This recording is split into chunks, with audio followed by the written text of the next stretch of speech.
Mayor Castro, Governor Romney in this interview goes out of his way to say that your attack and other Democrats on him for cutting taxes is unfair, that this is not a giveaway to the rich, that this is a job creation, pro-growth tax cut, even though, again, he was not specific about how he'd make the numbers work. Your reaction? Well, and that's always the challenge with Governor Romney. You know, it just strikes me that throughout this entire campaign, he has missed opportunity after opportunity.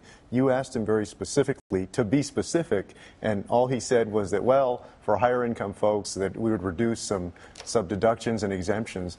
He will not get specific. And the fact is that over the years, the marginal rate for the wealthiest has come down significantly. So even if we accept him at his word and say, well, he's not going to reduce it further, it's already been reduced tremendously. And independent analyses has shown that his plan, to the extent that he has one, because he hasn't been very specific, would overly burden the middle class.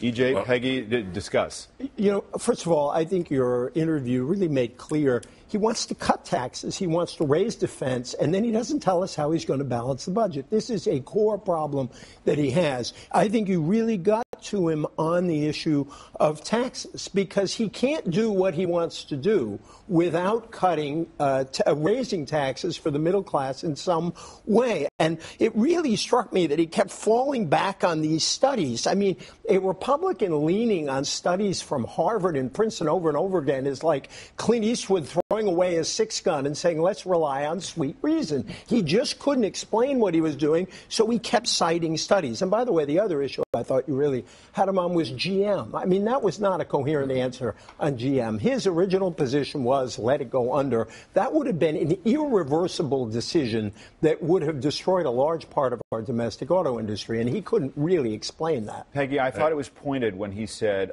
a re-election of President Obama means chronic high unemployment.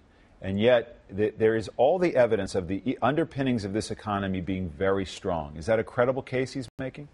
Well, you had brought up the point about the underpinnings being strong. I think there is a general Republican point of view that if Mr. Obama is reelected, nothing will move forward in Washington. A sort of cold blanket, heavy on the economy, will probably continue. No progress will be made. Taxes on corporations won't be lowered, so we won't be more competitive. So I think that's what he was referring to. However, I must say, I thought there was a little news there in what Governor Romney said about, well, frankly, at the higher end, for more well-off taxpayers, they're going to lose some of the things they were relying on, like certain loopholes. I thought he might be talking about limits on the mortgage interest rate deduction. He was not clear about it, but it seems to me he was saying, look, we're trying to be fair here. We're trying to make it all work.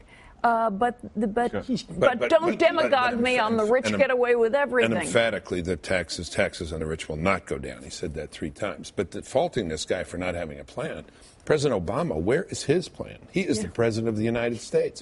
3 years ago on this network, he said, you know, if I don't get this thing under control, it's a one-term proposition.